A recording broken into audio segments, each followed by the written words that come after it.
Whenever Advent rolls around every year, I usually greet people with a smile and with a Happy New Year. At which point people usually look at me a little funny and say, "Pardon, Father, but January 1st is still over a month and a half away." But I always use that as an opportunity to kind of speak about our Catholic perspective on the season of Advent.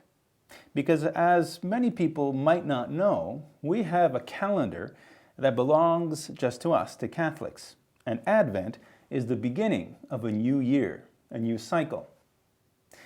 A calendar, in fact, has a lot to do with what Jesus speaks to us in the Bible, especially in this Sunday's Gospel. Now, Jesus speaks about great signs in the sun, the moon and the stars, an earth in distress, roaring to the seas and waves, a foreboding about what is to come, where the powers of heaven will be shaken. Now, it's important to understand that besides the everyday calendars we put up in our room or have in our computer or on our phone, there is such a thing as a cosmic calendar.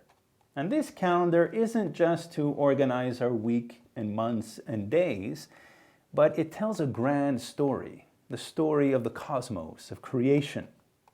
And these cosmic calendars usually end with a bang.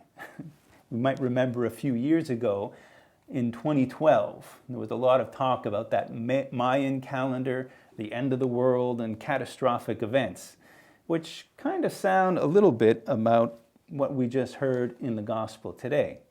But far from trying to frighten us, far from trying to instill a sense of despair in the hearts of Christians, the gospel message does something very different.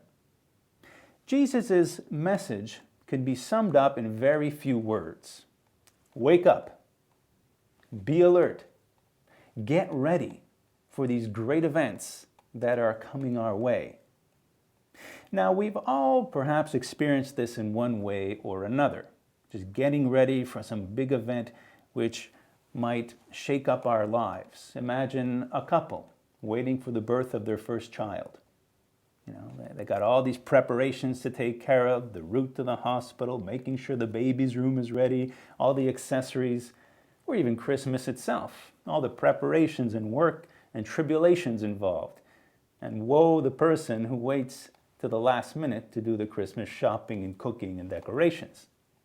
And this is very important because what Christ is telling us is that we should wait for these events not with fear, not with foreboding or anxiety, but with anticipation, with expectation, with joyful expectation.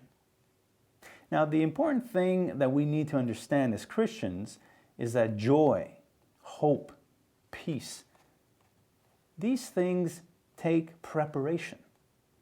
We see it all the time. People come to us and say, "I'm out of hope. I can't find peace. No matter how hard I try, I can't find the joy in my life." Well, how hard have you prepared and worked for it? Imagine a garden. Fruit doesn't just pop up out of the earth. It takes work, tilling the soil, planting the seed, removing the stones.